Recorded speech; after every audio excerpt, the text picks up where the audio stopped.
Dès le départ, le Front National seul avait sonné l'alerte.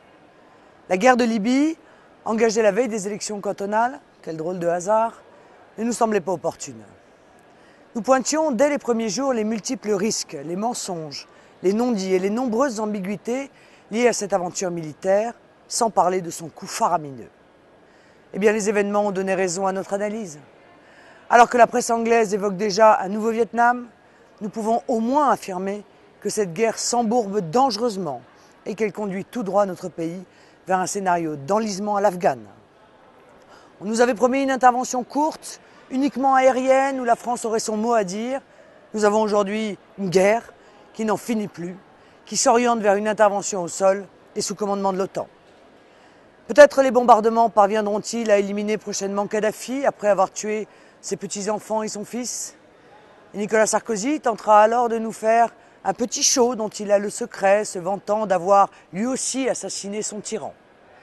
Dans son petit jeu enfantin qu'il mène en permanence à vouloir se comparer à Obama, il aura là un petit os à ronger et pourra faire le malin pendant quelques jours.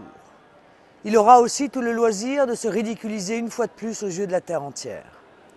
Mais passons sur ces considérations qui n'ont pas vraiment d'intérêt et sur ce scénario qui ne changerait rien à notre analyse de la situation. Nous refusons que la France s'engage dans une opération militaire qui n'est pas dans son intérêt.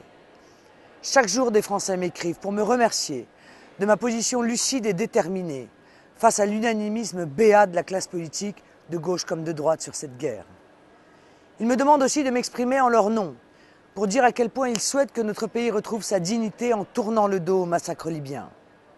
Comme nous, on peut n'avoir aucune sympathie pour Kadhafi, comme nous n'en avons aucune pour les dizaines de dictateurs qui sévissent dans le monde, sans accepter pourtant cette guerre.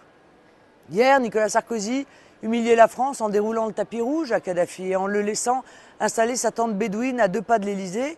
Aujourd'hui, il humilie une deuxième fois notre pays en l'associant à une guerre absurde, meurtrière et coûteuse qui n'a aucune perspective constructive. D'abord, la guerre que mène actuellement la coalition commandée par l'OTAN bafoue la résolution de 1973 de l'ONU. L'ONU demandait une protection des civils et non le bombardement d'un pays, de son peuple et le soutien à des rebelles pour le moins douteux.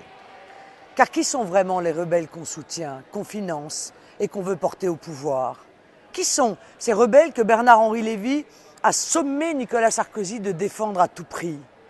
Que recouvre ce Conseil national de transition, très vite reconnu officiellement par la France de façon extrêmement étonnante? Des enquêtes sérieuses montrent que ces rebelles sont au moins infiltrés par des éléments islamistes extrêmement dangereux. L'Est du pays, où les rebelles ont pris position, où ils se sont emparés d'arsenaux, est sous l'influence des frères musulmans. Et c'est là que sont formés en nombre des djihadistes. En outre, ces rebelles ont à leur tête Mustafa Abdel Jalil, ancien ministre de la Justice de Kadhafi. Il est l'homme qui avait confirmé la condamnation à mort des infirmières bulgares. Autre membre de ce Conseil national de transition, imprudemment reconnu par Nicolas Sarkozy, Idriss Laga, également un ancien du régime de Kadhafi, présenté par les spécialistes de la Libye comme un homme avide et sans scrupules, animé par une haine profonde de l'Occident. Quant au chef militaire de l'insurrection, Abdel Fattah Younes, il a servi pendant 40 ans le régime de Kadhafi, il était son ministre de l'Intérieur jusqu'en février dernier et il a participé à la torture des opposants dans la terrible prison d'Abu Salim. Dans un pays sans réelle tradition démocratique, le soutien sans faille à cette nébuleuse rebelle relève donc d'une imprudence et même d'une inconscience coupable. On ne peut pas faire n'importe quoi et soutenir n'importe qui. Nous devons penser à l'avenir des Libyens et à notre propre sécurité, ce qui nous oblige à un minimum de réflexion. L'Allemagne d'ailleurs mène cette réflexion, contrairement à la France de Nicolas Sarkozy. Berlin estime avec justesse que les révolutionnaires d'aujourd'hui étaient les instruments de répression d'hier. Et Berlin craint avec raison un scénario à la somalienne. La reconstitution de tribus et la disparition de l'État sur le territoire de la Libye. Eh bien, ce serait la porte ouverte à tous les dangers, toutes les menaces, et un encouragement historique à une immigration africaine de masse vers l'Europe et la France. Immigration qui a déjà largement commencé et face à laquelle le pouvoir sarkozyste ne fait strictement rien. Cette guerre est en plus extrêmement meurtrière pour les populations civiles. Que l'OTAN tue les petits-enfants de Kadhafi, âgés de 2 ans pour 2 d'entre eux et de 4 mois pour le 3e, et que ce soit considéré comme absolument normal par les dirigeants engagés dans cette aventure militaire, en dit long sur leur respect pour la vie et pour les civils. Ce qu'il est convenu d'appeler pudiquement des bavures se multiplie. Des civils bombardés par erreur, nous dit-on, des habitations détruites alors qu'on promettait de ne viser que des lieux stratégiques ou militaires. Bref, l'enlisement en Libye commence à produire ses effets les plus répugnants. Et puis ce n'est pas l'argument principal, mais tout de même. Quel est le coût réel pour les contribuables français de cette guerre qui dure beaucoup plus longtemps qu'annoncé?